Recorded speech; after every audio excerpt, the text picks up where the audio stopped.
Hello', নমস্কাৰ। সকলো কেনে আছে?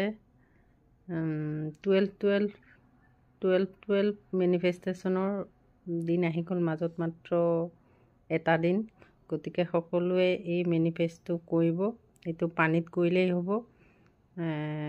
কি ভাবে, শব্দই ব্ৰহ্ম নহয়। গতিকে শব্দই ব্ৰহ্ম আৰু পানী চাৰ্জ কৰি খাব লাগে। মইতো সদায় পানী চাৰ্জ কৰি খাওঁ ৰাতিপুৱা। গতিকে সকলোৱে পানী চাৰ্জ কৰি খাব। পানীক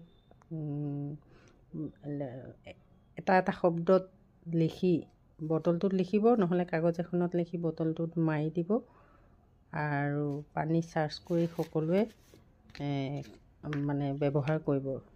চাৰ্জটো পানী ৰাতিও কৰিব পাৰে 12টা 12ত, নহ'লে তাৰ আগতেই খালি 12টা 12ত কথাখিনি ক'ব, তাত লিখিব